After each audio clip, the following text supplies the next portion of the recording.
Welcome to the Michael Shermer Show. I'm your host, Michael Shermer. My guest today is the great Richard Dawkins with his new book, Flights of Fancy, Defying Gravity by Design and Evolution, with illustrations by Yana Lenzova. It's a beautiful book. Of course, I listened to it on audio as usual, but also read it in the print form because it's a beautifully illustrated book. It's for adults and young adults, and Yana just produced these gorgeous portraits and paintings and illustrations that I'm showing you here from the book, and that's why I recommend it, highly recommend it as a physical book. As most of you already know, Richard Dawkins is one of the world's most eminent writers and thinkers, and a major contributor to the public understanding of science, and particularly the theory of evolution. He's the award-winning author of The Selfish Gene, his most famous book, except for possibly The God Delusion. He also wrote The Blind Watchmaker, River Out of Eden, and just numerous other best-selling books. He is a fellow of the Royal Society and the Royal Society of Literature. His illustrator, Yana Lenzova, born and raised in Bratislava, Slovakia, and she's an illustrator, translator, and interpreter. Her two great passions are language and drawing. The former led to the latter after she had been commissioned to translate The God Delusion by Dawkins into Slovak.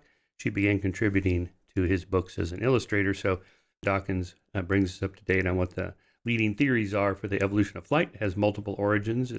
Since mammals can fly and birds can fly, birds are dinosaurs, and of course reptiles can fly. We know about pterodactyls and of course penguins and things like that in the water. Birds in the water fly in their own way. So we talk about what flight is good for from an evolutionary perspective, the approximate versus ultimate explanation for flight, why it's easier to fly if you're small, the physics of flying, that is to say, what kind of wing structure and size do you need depending on your body size, why anything is able to fly at all. There was and still is actually an interesting debate amongst physicists and aerodynamicists and engineers about how flying actually works. Then we talk about unpowered flight, like gliding and parachuting and balloons, powered flight in animals, being lighter than air, weightlessness, aerial plankton, winged plants, and the difference between evolved and designed flying machines. And then we kind of pull back and look at the ultimate end of destiny of humanity to possibly leave planet Earth and migrate to other planets to become a multi-planetary species. This is what we do as a species, not just us, all organisms disperse from their home territories, and Richard explains to us the evolutionary origins of why that would be. So it's a great conversation as always. Richard is one of the most interesting minds of our time, so I hope you enjoy this conversation. Thanks for listening. If you appreciate the podcast, please do go to skeptic.com/donate and give us some support there. That's the 501c3 nonprofit Skeptic Society, so your donations are tax deductible. All right, thanks for listening. Good afternoon for you, and good morning for me, and congratulations on the new book, Flights of Fancy, Defying Gravity by Design and Evolution. I have to tell you, this is the most beautiful book you've produced so far of all your books. I listened to it on audio as usual, but I recommend not doing audio. I recommend getting the book because the illustrations are gorgeous. Just look at some of these. They're just beautiful. Just almost pretty much every page has something spectacular on it. So what was the motive to switch to writing about flight? Well, it's really a continuation of my earlier book for children, The Magic of Reality, where each chapter was a question about science. Different kinds of questions like what is an earthquake, what is the sun, and why do we have winter and summer? And I had 10 questions there, and each chapter began with myths about this question concerned, and then ended up with being the science. And I thought I might do a second volume. And I started to write chapter 1 of the second volume, which was flight. And that turned into a book. It became rather long. And I asked Yana to illustrate it, and she was doing such beautiful illustrations. It seemed really worthwhile to have a really beautiful illustrated book. And so that's how it happened. I noticed it seems to be marketed toward young adults or children or whatever. It's not just that. I mean, I learned a lot from it. I think it's a book for everybody. I'm delighted to hear you say that. And, yes, I think it is. Yes, good. As all your books are. So, well, so there's many ways to intersect with this. I guess we could start with our your and my favorite topic of creationism and the question, what good is half a wing problem that Darwin himself faced? That is to say, if natural selection operates at each small step in which the whatever is being shaped has to be adaptive at that moment, and evolution doesn't look to the future like we're going to need wings one day, so let's create this slow, gradual structure that will eventually become an aerodynamically sound wing, but it isn't between now and then. How do you get a wing? So let's start there. What good is half a wing? Yes, well, we have quite a lot of animals that don't exactly fly but glide. Forest animals like flying squirrels, so called, and the marsupial equivalent, the flying phalangers, and the uh, flying lemur, so called, which is not a lemur, but um, it glides. It's kind of parachute. It has great membrane of skin stretching from arm to leg to tail. The flying squirrels do a similar thing, but it doesn't involve the tail. They all glide. They glide quite substantial distances. I mean, so like 100 yards or so. Hmm. Um, and they land safely, and they start from a high tree and then glide to a lower tree. So if you start with a squirrel which just jumps from branch to branch without any sort of extra flight surfaces, then any additional surface area, no matter how trivial, is going to have a slight effect upon the distance that the squirrel can jump without falling. And somewhere up in the canopy, whatever the level of membrane it's already got in the evolutionary process, there will be a pair of branches which is the right distance to just make the difference between getting there and not getting there. And so every time there's a slight increment in the size of the membrane, the sort of incipient membrane that's growing between I mean, it's up in the armpits to begin with, say, and then gradually lengthening, gradually increasing in size. Every increase in size increases marginally the distance that the squirrel can leap, and therefore there will be a branch up there in the forest which it can leap now, which it couldn't leap if it didn't have that membrane. So you have a gradient, you have a slow, gradual, incremental gradient of jumping distances until you end up with the present jumping distance, which is 100 yards or even more. So that's a slow incremental change. That's not flying, but it could easily develop into flying. It could easily develop into flapping the arms up and down, and therefore staying up instead of just gliding gradually downwards. That's one theory. I mean, there's a completely different theory of how birds got started.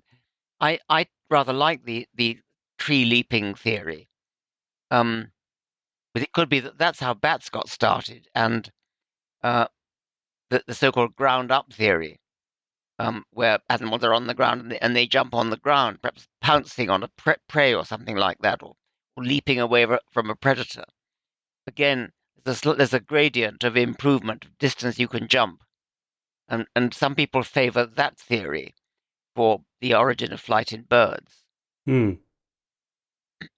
Right. I do seem to remember there were some studies on certain birds that can like climb up a steep hill or even a tree trunk using their limbs that become like wings later by kind of pushing themselves up, and then that becomes something like a slightly Yeah, aerodynamic yes. structure. Yeah.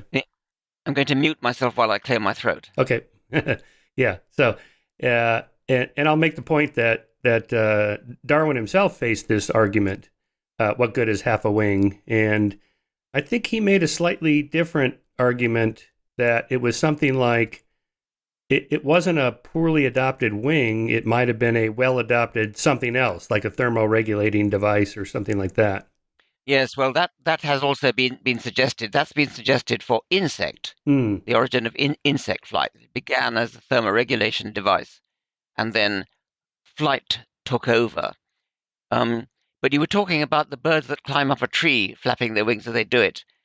Those are megapodes. Those wonderful Australian birds, what Australians call turkeys. They're not turkeys. But I think they're called bush turkeys, something like that, or maybe brush turkeys. Megapodes. Anyway, they're the ones that incubate their eggs at a compost heap. But also, when the babies hatch out, they can climb up trees, uh, flapping their wings as they do so. Um, and again, in this case, you could have a literal gradient because there's so many trees that have half fallen, where you've got an actual slope like that. And the steeper the slope, the more difficult it is. And so it's a gradient. You start off, it's an easier slope to get up, and then it gets more and more difficult until finally they can even get up a vertical slope, uh, flapping their wings as they do so. So there are lots and lots of ways in which you can visualize intermediates between not being able to fly and being able to fly. And what's the latest on the origin of birds from dinosaurs, and that dinosaurs might have had something like feathers as thermoregulating devices or whatever that then Y- became birds? yes. Well, of course, birds actually are dinosaurs. I mean, Mm. they come from within the dinosaurs, and there are some dinosaurs which are more closely related to birds than they are to other dinosaurs. So birds are surviving dinosaurs. And yes, it's true that we now know from fossil evidence that quite a lot of dinosaurs did have feathers. So these were not flying dinosaurs, but they had feathers, presumably for heat regulation in the first place. Right. So the origin of flight probably has multiple sources. Like most things in life, it's never just one thing. So here you have maybe half a dozen different possible origins. And so you have different kinds of flying, gliding, and flapping, and whatever. And it's going to be a complex story like that. Yes. But ultimately, there is one driving force that is natural selection. So what good is what are wings for? What is flight for? Okay. Well, wings are good for so many things. It's almost one wonders why we can't all fly.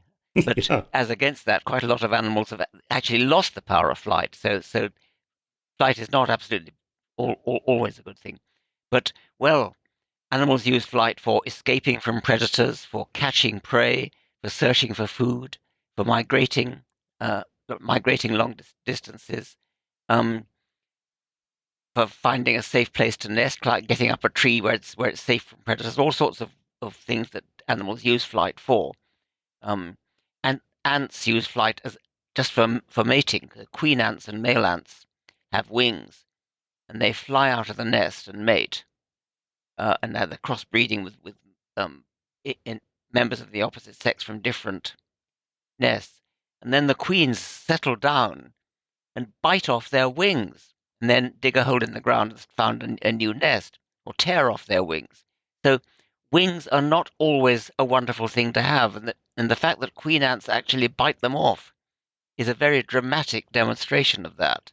Less dramatic, but very widespread, is the tendency for birds once they get on islands, they presumably use their wings to get to the island in the first place, and that'll be an accident, being blown by a freak gale or something. Once they get on the island where there are no predators, they can then lose their wings. The reason they would lose their wings, they don't need them, but why would you lose them? Well, because they're costly to make, they're costly to run. I mean, it, a wing takes up a lot of energy and a lot of muscle power to actually flap it. You can see this when you have a chicken for dinner. I mean, these great big breast muscles. Chicken doesn't actually use because they don't fly, domestic ones, but that's what they're for. And um, a really big animal that needs to fly would have to have huge muscles, breast muscles, or flight muscles anyway, in order to get it up, get lift. So flight is costly. It costs energy, it costs food. And that's why animals lose the power of flight when they don't actually need it. So, like in the Galapagos Islands, I think you have there's a portrait of this of the flightless cormorant, in which you can see it Yes, dive. well, that's a very good example. Yeah, it dives underwater. It eats moss on the rocks or whatever it eats down there. and then you see it come out and it just sits on the rocks and it extends its wings, and it has their desultory feathers and they're just kind of flopping there. I don't know what it's doing, drying them out or gathering heat. Maybe it's a thermal regulating device for them by now, or they use it for swimming or whatever, but they can't fly. So that would be an example of your kind of cost benefit ratio calculation that natural selection makes. Yes, I've actually swum with flightless cormorants in Galapagos, and they use they've got huge feet, so they propel themselves with these gigantic webbed feet, and they use the wings possibly for sort of steering, but not really for much for propulsion. Got to clear my throat. Yep, no problem. And also the penguins that are in the Galapagos, they're pretty small because they're equatorial penguins, but their wings are like rudders on a submarine. Yes, let's just finish on Galapagos Yeah, flightless cormorants first, because I had yeah. to stop. Okay. Um, when they come out and hang their wings out, you can't see it. I can They see it. are doing what non-flightless cormorants do. I mean, cormorants, unlike many other diving birds, don't have oil to keep the wings dry. The sort of water off a duck's back. I mean, that ducks have oil, which means that they don't soak up water. Cormorants aren't like that. They don't have oil, so they have to dry their wings. And cormorants that fly positively need to hang their wings out to dry. So it could be that these flightless cormorants are just doing a kind of vestigial version of what their ancestors did. They haven't yet learned to forget that they don't need to do that, and that's one idea. But they could also be, um, I don't know, soaking up sunlight or something, soaking up heat. But the normal story is that it's a vestige. It's a vestige of the behavior which their flying ancestors had, hanging their wings out to dry. I mean, the wings are pathetic little sort of stubs with Mm-hmm. rather moth-eaten looking feathers on them. Mm-hmm. And the penguins. The penguins, yes. Well, they really do use their wings underwater. They fly underwater, and they're a spectacular sight. I mean, a penguin on land is extremely awkward, of course, shuffling along, very awkward gait on its legs. But underwater, they're fast, and they're they're fast like dolphins. They're beautifully streamlined like dolphins. But whereas dolphins use the tail uh, for propulsion and use their flippers for steering, penguins use their flippers for propulsion, and they really seem to fly through the water. Their wings are optimized for flying, which means they're much smaller than they would be if they were optimized. Sorry, their wings are optimized for swimming, therefore much smaller than they would be if they were optimized for flying. And birds like puffins, which are a bit like penguins in that they fly underwater, but they also fly in the air, and their wings are a compromise between the penguin extreme of small wings, which is good for flying underwater, and the ordinary flight extreme, flying through the air, where the wings would be bigger. So they have wings that are rather inefficient in air, and that's why puffins have to flap their wings like crazy, very, very fast in order to keep up. I said yes, puffins. Yeah, on this matter of what are wings for, let's make a distinction between proximate and ultimate explanations. You've been operating here, I think, at the proximate level, but when you talk about natural selection, what is it for?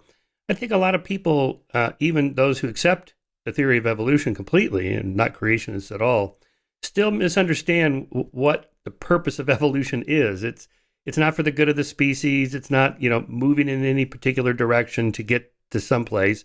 It's just whatever it takes to get your genes into the next generation. And that could be having a beautifully designed wing. It could be having no wing at all. It could be having a half a wing, whatever it takes. It doesn't matter. And when we talk about fitness, I think people, again, think of, well, fit, strong, fast, flying, whatever. Fitness just means whatever it takes to get your genes in the next generation. If you can do that, you're fit. Absolutely right. It's a word that I think when Darwin talked about fitness, Darwin actually meant fit in the more conventional sense of muscular and sort of thing we say when we say I'm very fit or I'm not very fit. And then when in the neo-Darwinian revolution in the 1930s and 40s, population geneticists adopted fitness as a technical term and for their equations, and that really did just mean getting your genes into the next generation. So um, if you do happen to need to be fit in the muscular sense to to succeed in reproducing, succeed in surviving and reproducing, then that is also fitness. But if what's required is simply to be beautiful to attract the opposite sex, or um, whatever it takes for the species, whether it's flying or swimming or running or burrowing underground, whatever it takes to succeed in reproducing, passing on your genes, that is what natural selection will favor. Right. So, yeah. And again, you can be small, short, ugly, slow. And if that's what it takes to avoid predators and find mates and get your genes in the next generation, then that's what it's going to produce. I just, Yes. there is this kind of bias or kind of sense people have of evolution moving in some particular direction. It's just kind of the way our folk psychology and folk biology thinks about things. They look designed. We have to give it to our opponents, the intelligent design creationists. They took that word, design.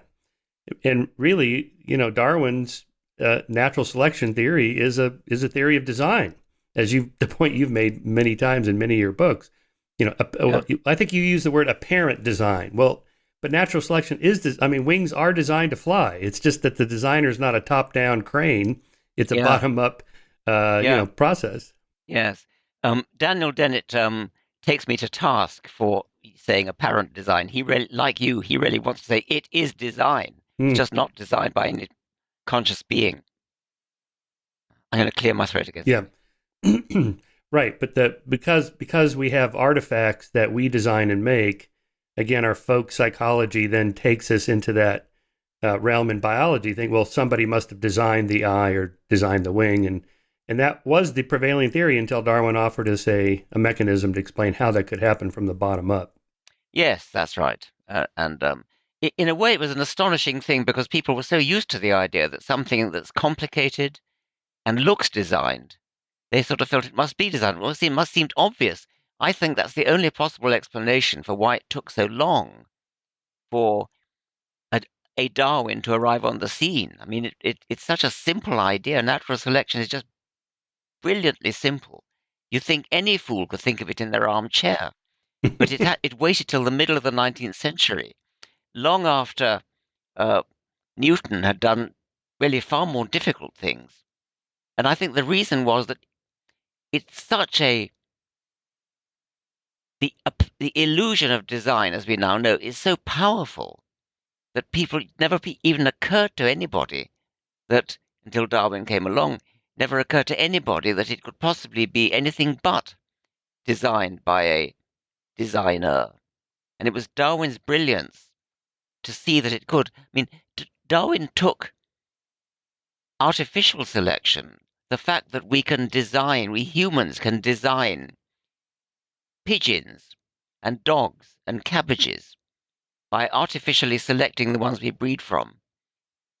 It never occurred to anybody before Darwin, well, hardly anybody, that you don't actually need a breeder. You don't actually need a domestic breeder in order to get the same effect. Nature can do it for you. Survival does the same job. Raw survival in nature does the same job as a human dog breeder or rose breeder or cabbage breeder or pigeon breeder. Yes, well, Darwin's use of that metaphor of the artificial selection of pigeons that he starts off with could lead a reader to think, well, then there must be a selector in nature, natural selection. Okay, nature is selecting, but there's no nature in a anthropocentric sense. There's no agent selecting anything. It's really just a description of a process that happens, right? Yes. Well, Wallace, the co-discoverer of natural selection, you of course written about Wallace.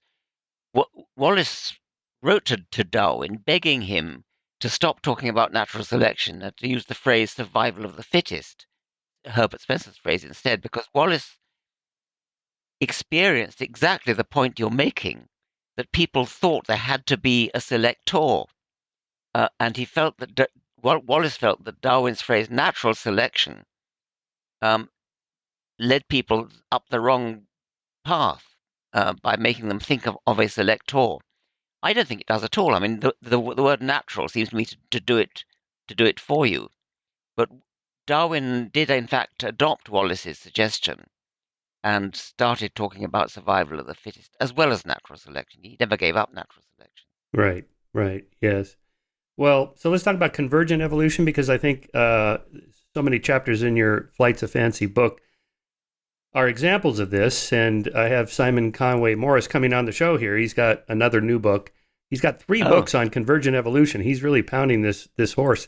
But there's a good point to be made there, like with flight. So you have in the water, you have penguins, say, flapping their wings as rudders and so forth, and a fusiform body like a fish, and whales have a fusiform body like a fish. So there's certain convergent body structures that would just happen because of physics, right? It's just the density of the medium you're pushing through, whether it's air or water or you're on land or whatever. You're going to get these kind of designs, let's call them that, over and over again because that's that kind of the physics of flight. yes. Simon Conway Morris is a great champion of convergent evolution. I mean, he and I don't agree about everything, but we certainly agree about the importance of convergent evolution.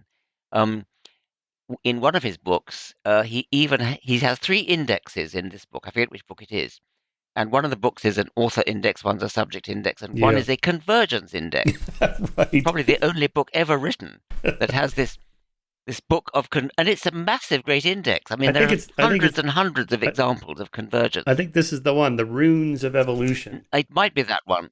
Yeah, But there's something if you peculiar. look in the back, Yeah, these books are all published by Templeton Press, and this always makes me wonder if he's got something else underlying his research. Something about he doesn't oh, talk. he absolutely, yeah, Yeah. he absolutely has. I mean, he really has. He is deeply religious, Okay. and I don't. I'm amazed he hasn't got the Templeton Prize already. I mean, I think he'd be a hot tip for the Templeton Prize. Um, I mean, I think one of his.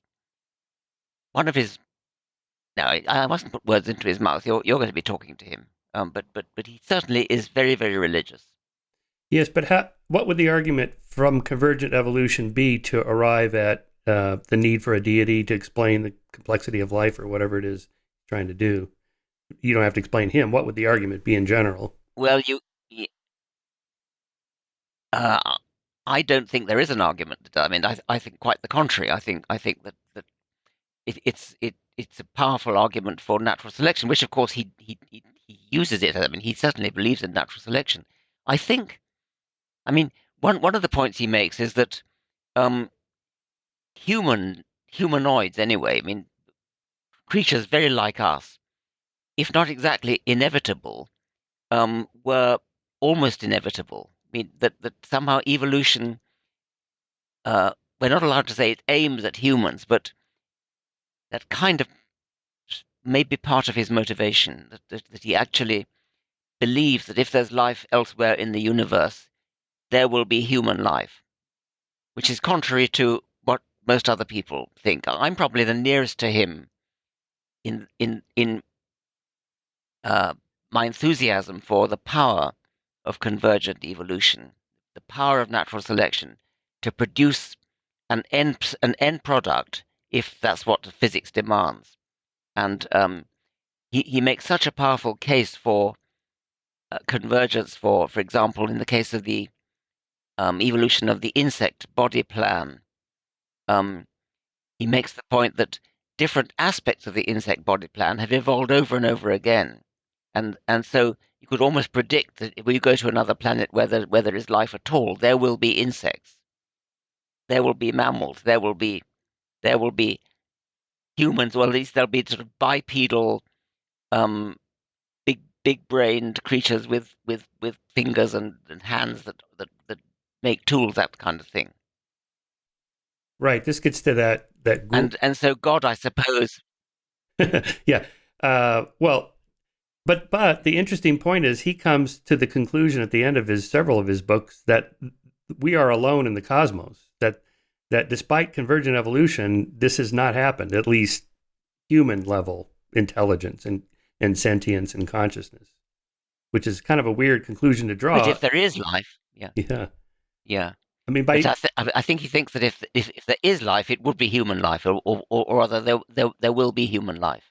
yeah, but he thinks that So there isn't. humans were foreseeable. Yes. Yes, but humans were foreseeable. Right. But anyway, you can't. I mean, I can't put words into his mouth. You talk to him. Yeah. Well, but the deeper point is that if there is life on other planets, if they have a gravity, the planet is gravitationally like ours, and it has water and air and land, you're going to end up with something like swimming creatures and flying creatures and creatures with limbs that they can walk bipedal or quadrupedal, or you have 10 legs or 100 legs or whatever. It's gonna have to be something like that just because of physics, just the structure of the planet and how it operates. Well, that's what I think, but you'll find plenty of other people who think that's very naive, and that it'll be so utterly different you'd hardly know it was life at all. I mean, I suspect Steve Gould would disagree with what you've just said, for example. Yes. Right, because he emphasized contingency so strongly. Well, that's when Simon Conway Morris came on my radar. It was when Gould wrote that book, Full House, or whatever it was, about the Burgess Shale. Wonderful, Yeah, oh, Wonderful Life. Yeah, that's right, yes, Wonderful Life. And wonderful life. and then Simon Conway Morris countered with another book saying, no, that this is not, because Gould pushed how random it was, how contingent, how accidental the whole thing was, and could have come out something completely different. And Morris's point was that no, there's only so many variations on themes that could come up over and over, and you would agree with that at least. I would, yeah, Yeah, I would agree with Conway Morris on that. I think Wonderful Life is a very naive book, actually. yeah. So, like in bats, for example. So again, back to natural selection, it just uses whatever it has available. So the wing of a bat, what are the bones in there? Those are its fingers, right? Yes, if you look at the way the three groups of vertebrates that fly, namely birds, pterosaurs, and bats, they all do it a different way. They all use their arms, but whereas birds just use the whole arm and then they have feathers joined up to the arm, bats spread their fingers. So the bat wing is a hugely outspread hand with very, very long fingers and membrane stretching between the fingers, which is a very good way of doing it. And pterosaurs, do it in yet a third way. They have just one extremely long finger, the fourth finger, the so-called ring finger, um, and all the other fingers are very small. And this one finger suspends the the membrane of the wing, and it joins onto the feet, joins onto the legs. So it stretches from finger to leg, where the finger is a huge, great, long, stout member. That's an amazing life history. Those three different ways. So that would be convergent evolution. Somehow you just have to get a membrane. So let's talk about that. You have to have a membrane in which air flows differentially over the top of the wing versus the bottom of the wing, so you can get lift. And I recall from your book, you talked about the kind of the physics of the aerodynamics and physics of flight, and that most people also misunderstand that. So explain that for us. Yes. Well, there are two principles at work, two physics principles. Just ordinary Newtonian physics, where just simply when the wind hits the wing, if an either a bird or indeed a plane it's simpler to think of in terms of planes because they have a fixed wing. So the plane is being propelled very fast by its engines in a forward direction, and the wing is slightly tilted from front down to rear, and so that when the wind hits the wing, it simply lifts it in the same way you stick hand out of your car window and tilt your hand a little bit up, it rises. Um, that's the Newton principle. The other principle is the Bernoulli principle, which is more complicated and depends upon the curvature of the wing, which planes and birds also have. Because of the curvature of the wing, the physics of Bernoulli's principle says that the wing will be, as it were, sucked upwards or pushed upwards from below. It's the same effect you get when you're in the shower and you get a shower curtain, and the wind of the shower going downwards um, pulls the curtain towards you. That's Bernoulli's principle, and that's why you have to have a second curtain behind it to Mm. stop that clammy feel of the curtain Hmm. hugging you. Is most unwelcome. Um, so planes get most of their lift by the Newton principle, and some of their lift by the Bernoulli principle, and birds do as well. But bird wings are curved in a way that um, takes advantage of the Bernoulli principle. But the Newton principle is probably more important. And of course, birds flap their wings as well, which is an additional thing. So that's a bit more like a direct, well, like a sort of helicopter. It's not really like a helicopter, but it's propelling the air directly downwards with the flapping, which helps the birds to get additional lift. And I mean, the trajectory of a flying animal's wing is quite complicated, and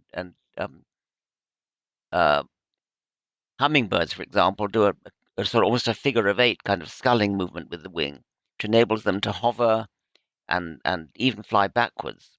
Yeah, I recall there was a scientist at Caltech that was studying fly wings, and he had like a giant, huge mechanical fly flapping a wing in some thick oil, transparent oil, so you could see the wing, and he was measuring like that kind of weird figure eight motion it was making, and he did it in slow motion, so you could kind of see the fluid going around it, almost like an air tunnel. That's lovely. I didn't know that work, but I would like to see that. Yeah, it was pretty Another way interesting. you can slow down insect. Yeah, another way you can slow down insect wings is stroboscopically. If you have a stroboscope and you time it so that it's just slightly different in phase from the insect wing, and that again you can see the slow motion as the strobe light hits successive parts of the stroke of the wing. Right. So the insect flying is different from the way birds fly. A different physics, I mean. It's very interesting. Insect. Well, for a start, the insect wing is not a limb like the bird wing or the bat wing. It's an outgrowth of the thorax. And uh, insect fl insects fly in two different ways. Some insects um, flap their wings or figure of eight their wings in a sort of similar way to birds, with actual direct muscular control of both the downstroke and the upstroke. So they have a muscle pulling down, another muscle pulling up. That's what, for example, dragonflies do.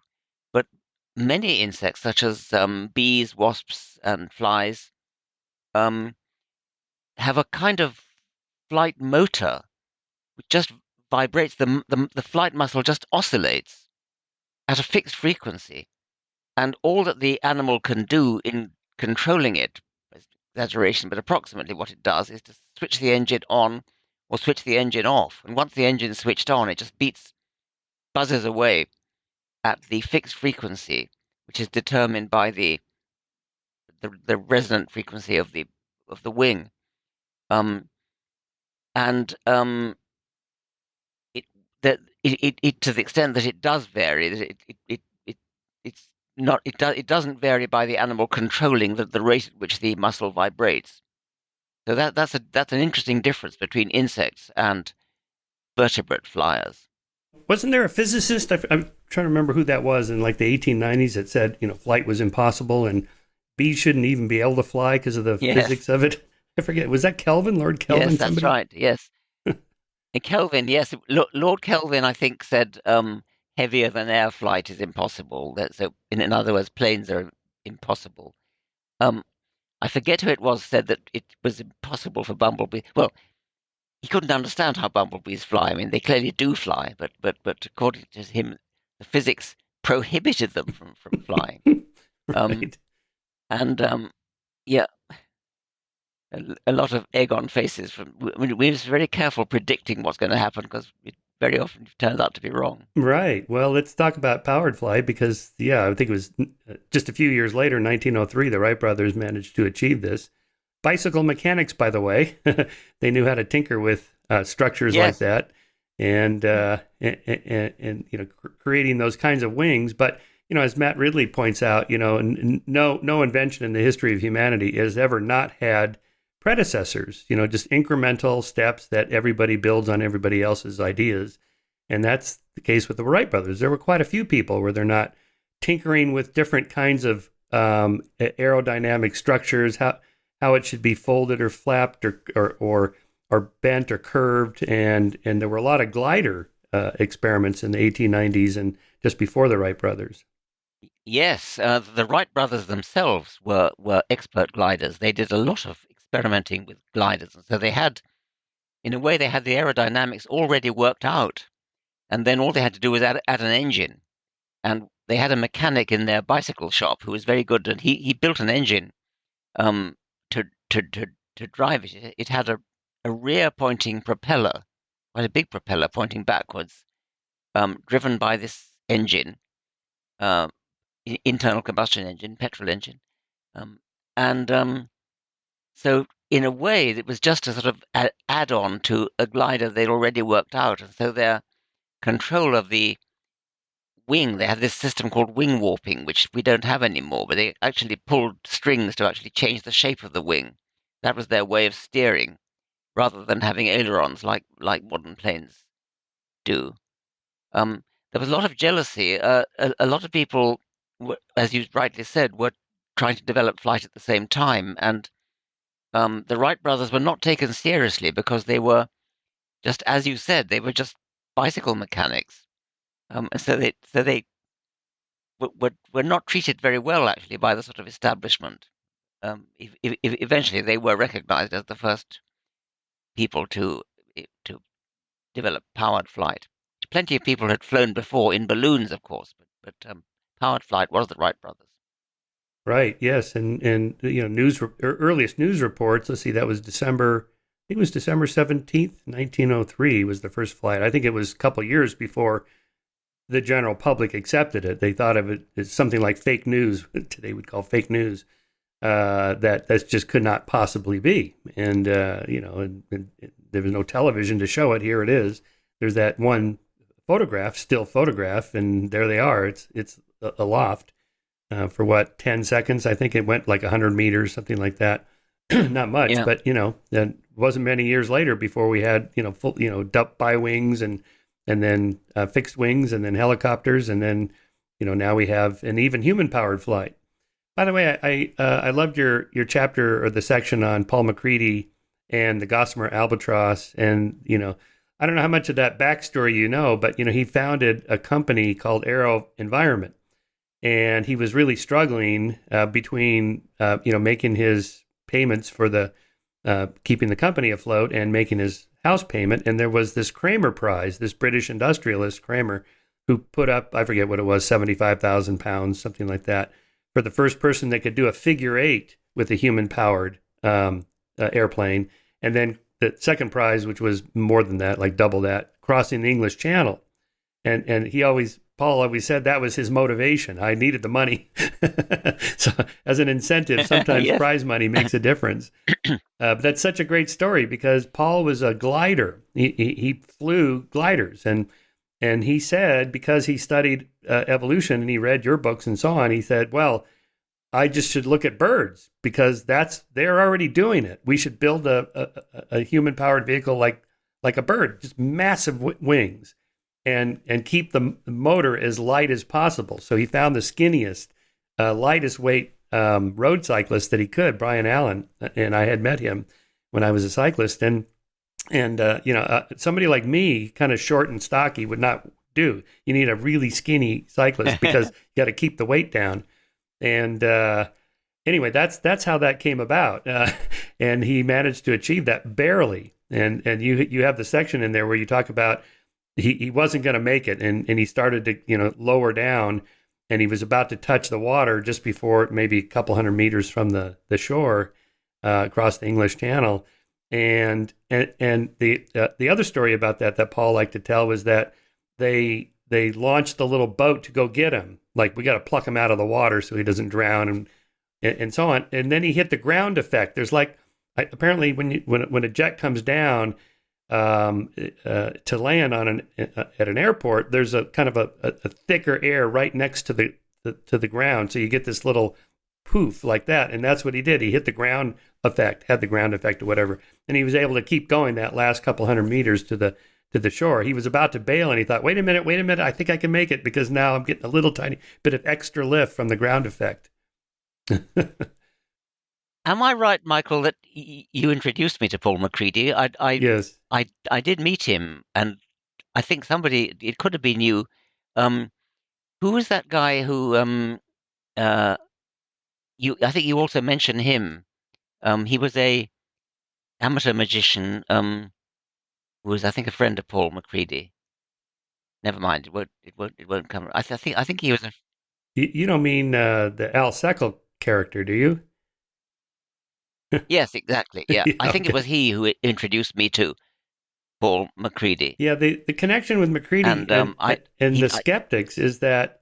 So here's the I'll give you the backstory there. So I was a cyclist in the 1980s, and Paul was doing the human powered flight, and then he got associated with the International Human Powered Vehicle Association, which were people that were designing bicycles that were fully fared and recumbent, and they go like twice as fast as a normal bike by just slipstreaming through the air. And so Paul was interested in that because he wanted to design cars and trucks that were more aerodynamic, because you just save on fuel. And he was interested in all those kinds of things, and doing more with less, and aerodynamically efficient, and so on.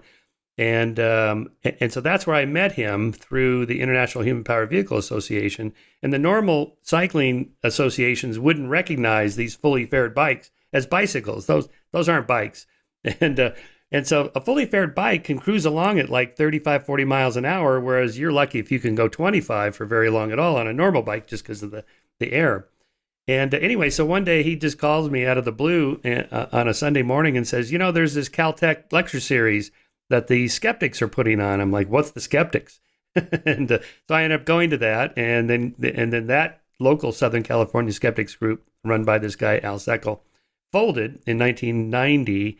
And then Pat Lindsay and I picked it up again in 92. And I met you shortly after that. I think you were touring for River Out of Eden in 93 or 4, I think it was. And you spoke at the HBES conference in Santa Barbara. We drove you up there after you spoke for us at Caltech, and that's kind of the connection there. Paul was, I think okay, somewhere in yeah, there you met him, and you went to his house and all that. yes. Well, I remember he's obsessed with streamlining, and he was criticizing the motor car industry for designing cars that look streamlined but actually aren't. Right, And in particular, the underside of a car should be streamlined and is not. Um, and on the thing about the weight of the cyclist who drove the Gossamer Albatross, um, the Albatross itself, the Gossamer Albatross itself, was so light that I think the cyclist himself was only half the weight of the entire. right. Um, the rest of the aircraft was about the same weight. It was an incredibly light craft. Yes. Yeah, and probably couldn't have happened decades before, because you needed the material. I think he used aluminum, hollow aluminum tubes, much like bird bones are hollow, so that the weight is down. And then he had that like cellophane, whatever the material was, that didn't exist, decades before. It couldn't have happened until about when he did it. And again, you just do the calculations. Here's how much the motor weighs, the guy, and the propeller. And then, so we have to have wings that are, I don't know, 50 feet across or whatever they were, just massive. Those bikes, by the way, are those human powered planes, are hanging at the Smithsonian, at the Air and Space Museum, which is kind of cool. Yes. I believe even the glue was special glue, lightweight glue, as it Right, kind of bounce up. right. And then those records were broken in the 90s because they had, I think they used carbon fiber, which is even stronger and even lighter than aluminum. And they had better cellophane or whatever that material was that was super, super lightweight. And, so in principle, but no one, there was a third Kramer Prize for the first human powered helicopter. And I don't think anyone's ever won that because for a helicopter, and you have a section on this in your book, it has to go so fast to get the lift that no human motor can do that. Yes. Leonardo da Vinci tried to design a helicopter, which couldn't possibly have worked. Mm-mm. It had four men rushing around with a capstan and Right, right, driving the propeller. right. But even propellers are aerodynamically structured, right? They're curved, sort of like the Wright brothers' wing. It's curved to create. Well, is that the Bernoulli effect, or is that more of a Newtonian effect? I don't know. No, I don't know. Probably no. I should think probably mostly Newtonian, but I don't know. Yeah, because you can structure it so the propeller can face backwards or forwards. It just depends on how you structure the curve to create the effect that that you're looking for there. So you dedicated your book to Elon. I presume that's Elon Musk, and that kind of gets to that whole idea of innovation. And because I'm old enough to remember all this stuff of talk of electric cars was around for decades, and no one could seem to do it. Even the mighty General Motors. I mean, they made electric cars, but they were clunky little things, and they were ugly. And there was that documentary in the late '90s, "Who Killed the Electric Car?" And there was conspiracy theories about it that the oil companies were holding it back, and or the automobile industry didn't support it, whatever. And then Elon made it happen. I mean, one guy. That's astonishing that could unfold like that. It is, yeah, yes, yes, quite true. Um, the final chapter of Flights of Fancy, called "The Outward Urge," is kind of makes the parallel between um what Elon Musk is trying to do and fly to Mars. It's part of the same spirit as Columbus and Magellan and Leif Erikson. You fly to the unknown. You leave home. You pass away from the familiar. Um, and there's another chapter in the book about why it is that animals need to disperse and plants need to disperse as well. Um, and it's a mathematical theory developed by W.D. Hamilton and Robert May, both colleagues of mine. Uh, that one of the reasons why plants send their seeds far and wide, and why animals send their offspring far and wide, is um, however good the place you yourself are living in, you might think that you're living in an ideal place, and therefore your children should stay right next door to you. But if all animals did that all the time, they wouldn't actually pass their genes on so effectively, because wherever you are, you're sooner or later going to be subject to some catastrophe, like an earthquake or a tsunami or a forest fire or a dreadful flood. And so, if animals look back at where their genes come from, maybe their grandparents' genes came from the same place, but their great grandparents' genes came from a different place, because because animals have this urge to this outward urge to spread, to leave the comfortable home and fly off and explore a new place to live. The spirit of Leif Erikson, the spirit of Elon Musk, the outward urge in humans. Right. So you don't need an explanation of why we should go to Mars beyond because that's what animals do. We leave our home. That's what we do. That full stop.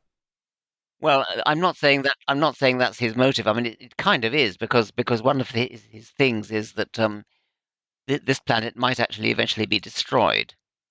You know, the next asteroid of the kind that destroyed the dinosaurs could be even bigger, destroy life altogether. Well, that's not going to destroy two planets at the same time. And so you don't want to put all your eggs in one basket. It's kind of the same principle. And so humanity needs to found a colony away from the home planet. However, uncomfortable it may be. I mean, Mars is not a great place to live, but nevertheless, if Earth is destroyed, then life on Mars might be the only hope of preserving humanity, and I would add preserving Shakespeare and Mozart Mm, and all the things that humanity has developed over the centuries. right. We would need to take with us take Wikipedia and all the other digitized Yes. knowledge just so we have it preserved. But really, that is what you're arguing, that it's in our nature, that this dispersal theory, this desire, an urge, an instinct, whatever, to leave the home nest. That's it. It's, the reason we want to do this is you don't have to make a rational argument for fear of nuclear weapons or asteroids. It's just what we do. It's built into the machinery. Well, built into all animals, I would say, Yeah. and in one way or another. Yeah. All right. So let's then carry this out to the Fermi paradox. If this was true, and you've always made the point that evolution, we'll know a species on another planet is intelligent when it understands evolution, because natural selection is going to operate the same way on other planets and so forth. Slightly different outcomes depending on the gravity and whatnot. But so then that urge to leave the planet should be normal. This should have happened on other planets. There's, like a trillion planets in our galaxy alone, and there's probably a trillion galaxies. So where is everybody? They should have left and made self-replicating robots, and they should have been exploring the galaxy, and it would only take like 100 million years to colonize the entire Milky Way galaxy, somebody calculated. And assuming the Copernican principle that we're not special, so we're probably not first. Half of them should be ahead of us. We're in the middle of the bell curve. So they should have done this already. Where are they?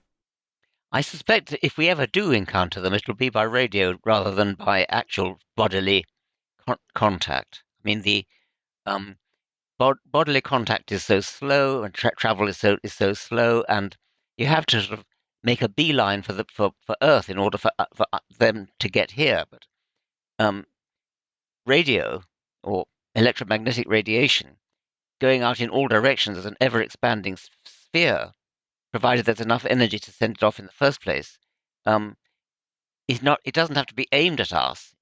If we're just somewhere in the expanding sphere, then we'll pick it up, and that's what SETI is about. And I'm in favor of SETI. I'm a supporter of the um, search for extraterrestrial intelligence. I would be not totally surprised if SETI picks up a signal. I'd be very, very surprised if we are ever visited by flying saucers and by actual physical bodies. Yes, I would be too. Well, as you know, there's this new emphasis on UAPs. They don't call them UFOs anymore. Unidentified aerial phenomena, which sounds less pejorative, I guess. But still, we're being told that these kind of fuzzy, blurry, grainy videos and photographs shot by Navy pilots are inexplicable. These are flying objects that are, defying gravity, you know, accelerating at, multiple times the speed of sound that would crush a pilot. So they must have some kind of anti-gravitational inertial dampers like in Star Trek or something. Whereas it's probably just an artifact of the videos and the cameras and the lens that are being used. And people just hate that explanation. They just want it to be, extraterrestrial or something special like that. Yes, and I'm sure your magazine has run over the years run many debunking articles on that. It could say it's yes. I mean, yeah, it might happen one day, but I would be hugely surprised. But Yeah. I wouldn't be that surprised if we pick up radio signal. Right. Yeah, me neither. But I use Matt Ridley's theory on innovation because the second hypothesis is that these are Russian or Chinese drones or aircraft that they've invented, and they are like centuries ahead of us in physics and aerodynamics and engineering and everything else that would take to make an aircraft that could do something like that. And that's just not how innovation works. There's no way that the Chinese or Russians could be, decades or even centuries ahead of us, because we would know about it, right? Because everybody copies each other. We see each other. We back engineer. We steal their secrets. and so forth. There's just that never happens in history of technology. I think it's a very interesting book you mentioned, Matt Ridley's book on innovation. Recommend it. Yes, highly. And he shows that like all the different companies trying to create search engines around the same time, and the light bulb a century before, and it's and same thing with flight. Back to your book, just that kind of that 2 decades, 1890s to 1910s is when all the experimentation was going on. So I think there's something inherent in that, just how the kind of sociology of it, people trying to solve a problem and then seeing other people make incremental improvements. So I'm going to copy them and do that and push it a little bit more in my direction. Then they see that and they copy that, and it just kind of accumulates. I find it amazing what a short interval of time elapsed between the Wright brothers and Neil Armstrong landing on the moon. I mean, Yeah. it what is it, about 6 decades? Yeah. 66. Less, yeah, no, about a slightly more. Yes, yes. I mean that is simply amazing, and uh, nothing more to say about it. I mean, it just Yeah. does amaze me, and fills me with respect for humanity. Really, the ability to work together on a cooperative enterprise like uh, e- going into space. Thousands of people of all different skills working together. It's the same with CERN, working on subatomic particles. Same with the Human Genome Project. When humans work together on big projects like that, scientific projects, they can achieve monumental feats, and it makes me proud to be human. I was encouraged, and I was going to ask you about this 2020 study by John Miller and Eugenie Scott and their colleagues that showed that finally the acceptance of the theory of evolution broke the 50% barrier in the United States. uh, so that must be a little encouraging because Well, it's it's a important. it's a small achievement, but we must be thankful for it. I mean, it's pathetically small, really. 50% when the truth is so bloody obvious and the Yes, evidence is so massively strong. However, 50% is better than 40%, which is what it's been for a while. right. But their causal explanation, here's what they wrote. A structural equation model indicates that increasing enrollment in baccalaureate level programs, exposure to college level science courses, a declining level of religious fundamentalism, and a rising level of civic scientific literacy are responsible for the increased level of public acceptance. So you get some of the credit for that, the dispersal of information about evolution and the critique of religion and so on. So you have had some effect, I think. I would like to think that. On the other hand, I forget who it was. Somebody did a study. He was giving a course at university level on evolution, and he took a poll of the students before the course, and then he took another poll after the course, and the number of people who believed it had gone down Oh, um, good. after taking the course, which is just desperately sad. And Yeah, I hope that's not replicated widely in universities. But I suppose the reason we tell that story is that it's funny, and that's why the story spreads. But yeah, I don't. It can't really be generally representative. yeah. Well, I think people have different kinds of beliefs. So there's a scientific belief, but then maybe that gets trumped by a religious belief. We've talked about this before, where like Ken Miller says, he's a hardcore biologist, debunks the creationists and intelligent design theorists, but accepts Jesus' resurrection because that's my faith. I think people have these kind of logic type compartments and they just keep them separate. That's true. I mean, I once tackled him with this, and he said, "Richard, there's a reason it's called faith," which is, well, you Yeah, I'm kind of gobsmacked. I'm nonplussed by that. I mean, his book is very good. His book is one of the best demolitions of creationism that there is. yeah. Yet he spoils it all at the end. Right. I guess, yeah. Well, right. What do you say to that? I mean, when someone says, I'm not claiming any of this is true, it's just my faith, well, it's kind of the end of the conversation. There's not much more to say. Yes, yeah, Well, yes, that's right. I wanted to kind of wrap it And up and then it says you. go ahead. Yeah, go ahead. I was just gonna say into talking I just about Ed Wilson, but make your point about Dan Dennett, because he always has good points. Oh, well, he just said, but really the same point you've just made that once you say something like that, you have excluded yourself from the Mm, conversation. mm. There's no longer any point in talking to you because you've excluded yourself from the possibility of having a rational discussion. Yeah, I don't know if you've read Steve Pinker's latest book on rationality, but it's really quite good, and Yes. yeah, and he shows that the moment you open your mouth and start speaking, you've kind of conceded that there is something rational about your argument. If you say, "Well, I accept the resurrection of Jesus," well, why? Well, the answer, well, that's just my faith, is not really an answer, because well then you could just believe anything, absolutely anything, and almost everybody would say, well, no, I don't just believe anything. I just believe these particular things. Well, why those things and not these things over here? I mean, why the resurrection of Jesus and why not the miracles of Satya Sai Baba, for example? Why don't you accept those? Oh, well, we know he was a magician doing tricks. And, he was like Penn and Teller, turning water into wine and walking on water. We know those are tricks. Well, how do you know that Jesus is really resurrected and walked on water and turned water into wine and so on? Well, that's my faith. But you already conceded that there's the justification for reliable knowledge that we agree upon. There has to be some steps that get there, and you've already made that argument. So why would you accept this other thing? Yes, exactly. So anyway, yeah, okay. I just wanted to ask you about Ed Wilson. He died in December, and I thought that the criticisms of him would be along the lines of what you address in your previous book, which is Books Do Furnish a Life, which we talked about. I listened to that a second time. It was so good. And you have that chapter on Ed Wilson's latest work on group selection, and that maybe he never really understood kin selection theory and all that. And I thought that would come out after his death as the criticisms, but no, they kind of have gone after him for kind of his alleged racism or endorsement of race science and all that.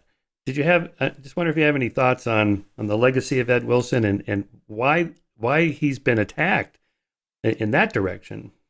Yes, after his death, the attacks reverted to the 1976-77 attacks that were based on the final chapter of sociobiology, his great book. Um, he was a great biologist. He was a great naturalist, a great entomologist, a great myrmecologist, a great ecologist. Together with MacArthur, he invented the theory, the study of island biogeography. He terrific taxonomist. Everything. I think it really, except his blind spot where it came to kin selection in his later years.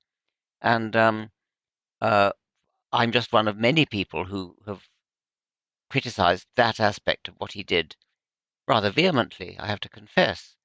Um, but I'm only one of hundreds of biologists in the field who took him to task for that, as we saw it, as I saw it, and we saw it, aberration towards the end of his life. But looking back at his entire career, he was a very, very great scientist. Yeah, there was 3 articles, one in Scientific American that was just embarrassingly bad, provided no evidence or examples whatsoever of Ed's endorsement of race science, eugenics, or that he himself was a racist. Then there was an article in this Science for the People, which you'll recall was the group headed by Steve Gould and Dick Lewontin at Harvard that went after Wilson at Harvard in the 70s. And that's when Wilson was at that conference and somebody dumped a cup of water on his head or something, and said he's all washed up. And then there was a third article in the New York Review of Books. So I have a big article coming out to respond to all these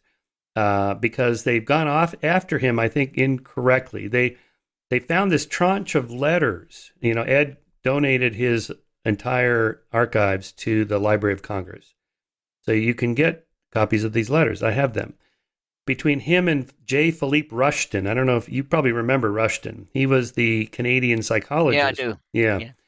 So he took Yes. Yeah. You'll recall this. But for our audience, he took Ed Wilson's RK selection theory and then applied it to human groups. So our selected species have lots and lots of offspring and allocate few resources to any one of them and hope, law of large numbers, you get some into the next generation, and that's how you pass on your genes. K-selected animals like humans and elephants have very few offspring and allocate lots of resources to the few, and that's their strategy.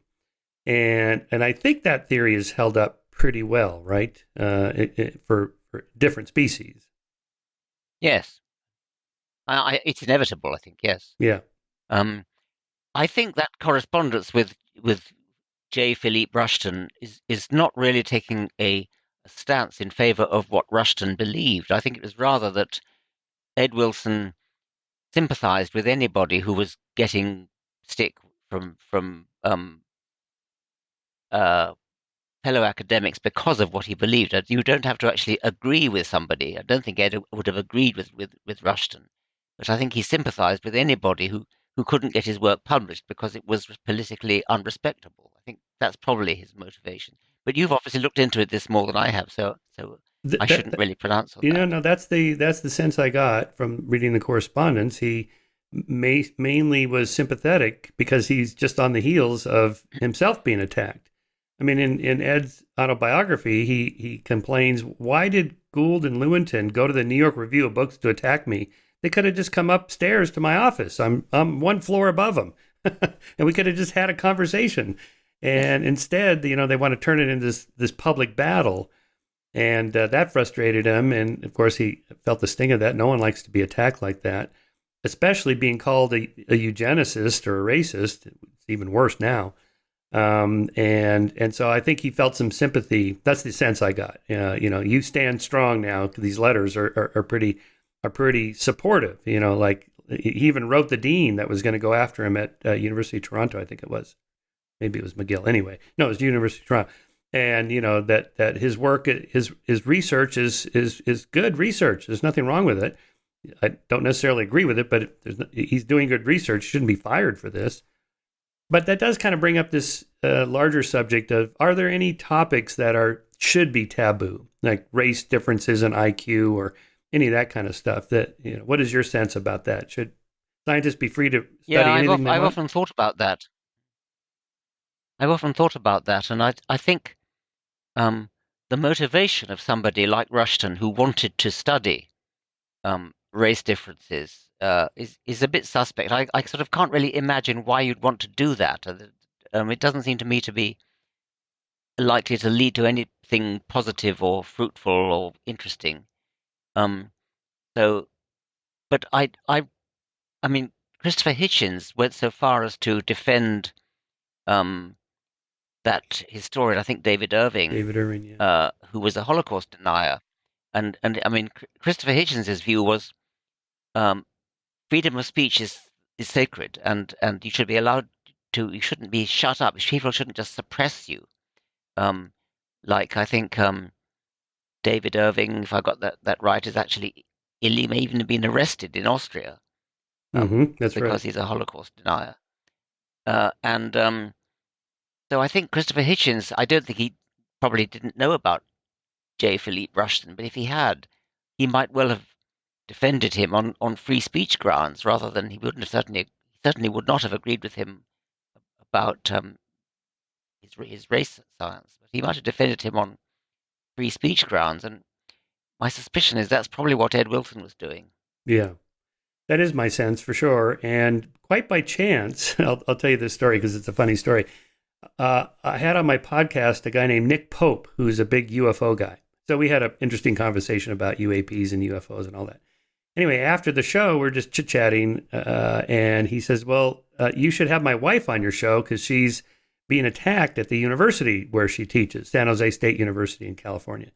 And I'm like, who's your wife? It's a woman named Elizabeth Weiss, and she's an archaeologist.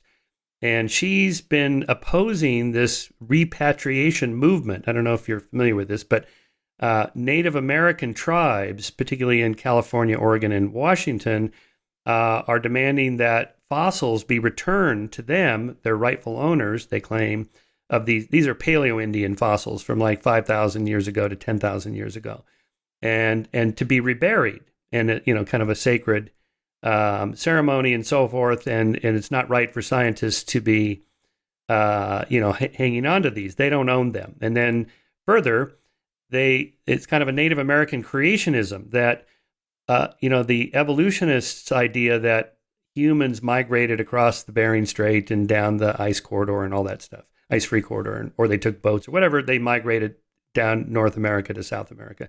Their response to that is that's not correct. We've always been here, as if it was, a different kind of creation story. So she objects to that. Well, she's been viciously attacked for this, that we must respect Native American tribes because they have been oppressed. And what the U.S. government did to the Native Americans is terrible, and it is. And anyway, so I have her on the show, and we've posted this episode already, and she's telling me this whole story. And then I bring up the Ed Wilson thing. And it's like, yeah, this cancel culture thing has gone too far. Look what they did to Ed Wilson because of this correspondence he had with J. Philippe Rushton. I don't know if you know J. Philippe Rushton, so I give her the whole story. And she pauses and says, "Oh, I know all about it. I was married to Phil for years." Amazing. Totally. Oh, that's amazing. Exactly what I said. My jaw just went, what? I said, okay, so yes, in so many words, I said, so did you divorce him because he's a racist asshole? And she goes, in her own words, but not these words, basically, no, he's not a racist asshole. He's just an asshole. So, but she didn't say that exactly, but that's the impression I got.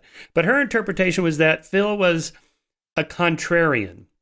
He liked to poke the hornet's nest. He enjoyed being kind of a heretic. There are people that like that. Like, I'm going to just stick it to whoever is the dominant theory. I'm going to go for that.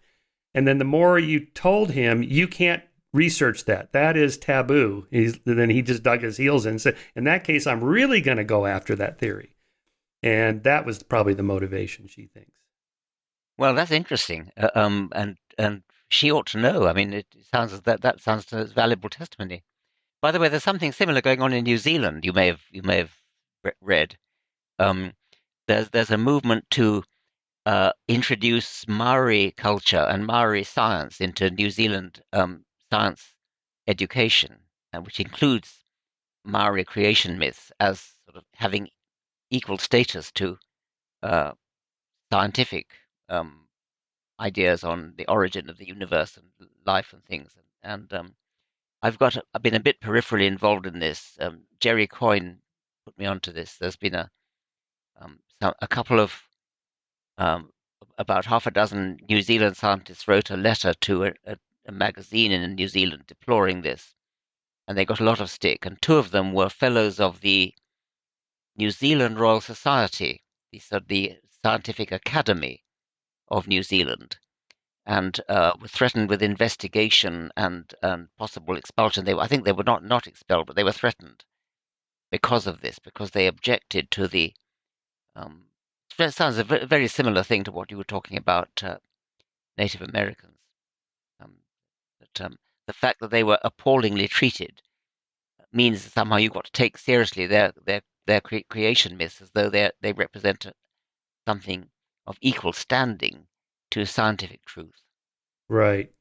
Yeah, I saw you tweeted about that, so I followed your tweet links. And yeah, I think you made the point, right, that it's okay to teach Native American creation myths or Maori creation myths in a mythology class or a history religion class or an anthropology class, but that's not the issue. It's that they're being treated as like a scientific theory.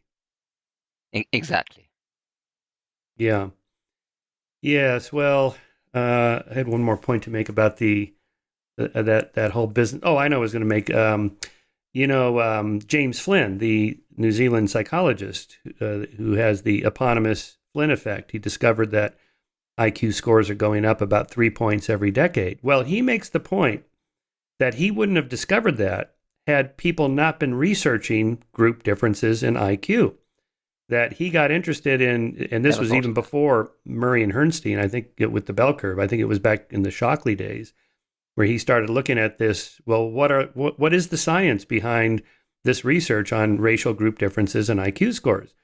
And basically, he said, I discovered that it can't be biological, it can't be genetic because these scores are going up. They have to renorm the tests every 10 years because people are getting smarter. They're not getting smarter, they're getting better at taking these tests.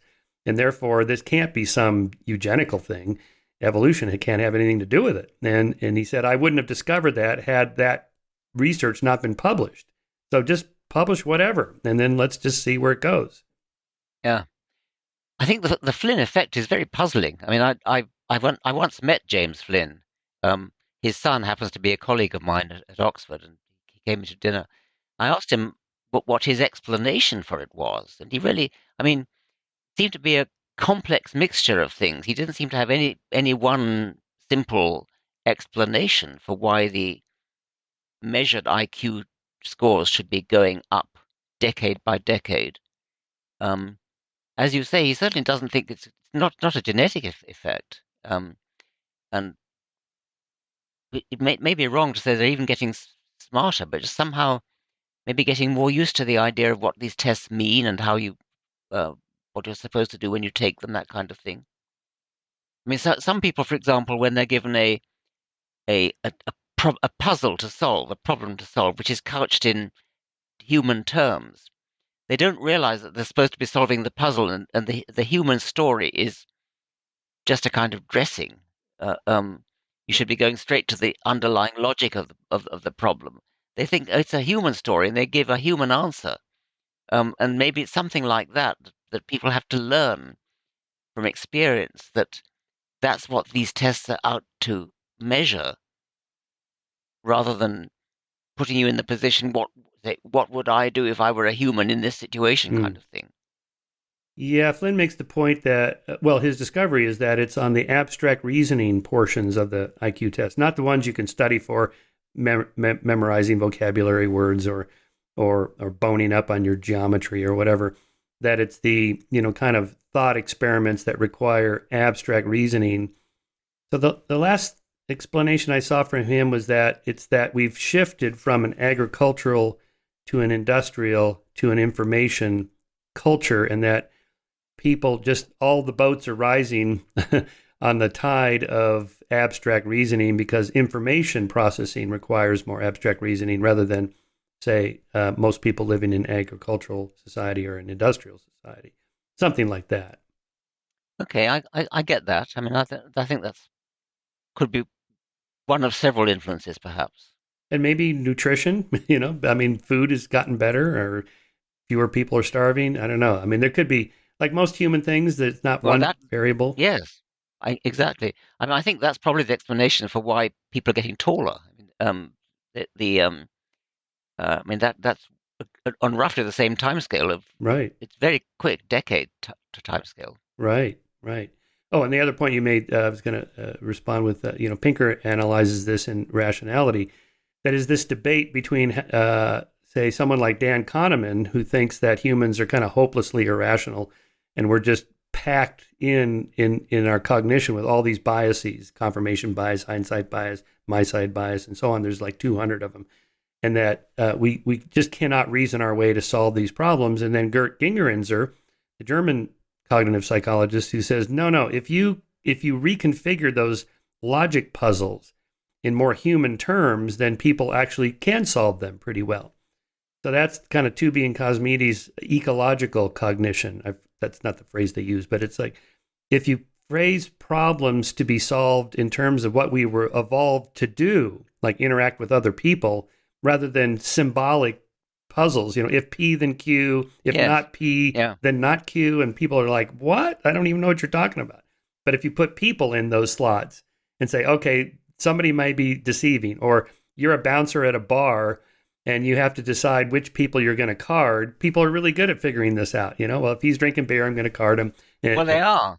Yeah. Yeah, but I mean, Cosmides and Tubi sort of see that as a deficiency, that somehow people fail at these logic tests when they're dressed up in human terms, because they precisely because they are good at solving it when you're a bouncer at a bar, and you can solve it then, but you get the wrong answer when the human dressing up is not giving you assistance of that type. So we are deficient in our ability to solve these logical conundrums because the human uh, dressing up of them gets in the way. And it's just another way of looking at that. Yeah.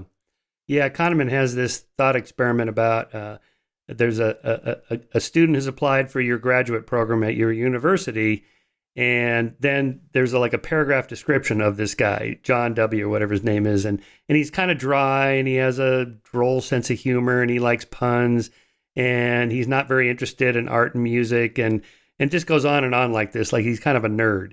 And then the question is, what's more likely, that he's an engineering student or a psychology student? And everybody says, oh, he's got to be an engineering student.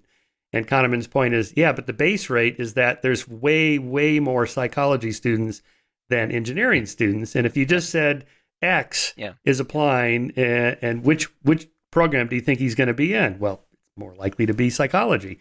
Yeah. Yes, quite. All right, Richard. Well, we've been going in almost an hour and a half here. So, thanks for your new book. Thanks for coming on the show to talk to us, and just tell us what else is coming up in your work. You're always working on another book. Oh yes, well, I'm writing a book now called The Genetic Book of the Dead, Oh my God, that's which great. is a book aimed at. I like the title. I must say, I've sort of had the title in my mind for a long time, um, and it's kind of aimed at the same audience as The Selfish Gene, and it's sort of looking at ancestral history, not from a factual point of view, but thinking about what it means from a theoretical point of view, and quite enjoying it. I've got a bit stuck at the moment, but it's been going fairly well so far. I think you had an essay in your previous book, The Collection of Books Do Furnish a Life, on that, right? The genetic book, where you can kind of look at the genes of a current organism and see what its environment might have been like a million years ago. Exactly. Yes.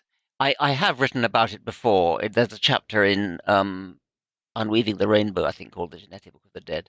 Um, you could look at an animal and reconstruct its ancestral history. You can reconstruct the environments where its ancestors lived. So I even go as far to say the animal is a coded description of ancestral environments, especially its genes. If you could only read the genome, um, and well, you can read it now, but you could interpret it, having got your genetic sequence. That's not the same thing as interpreting it.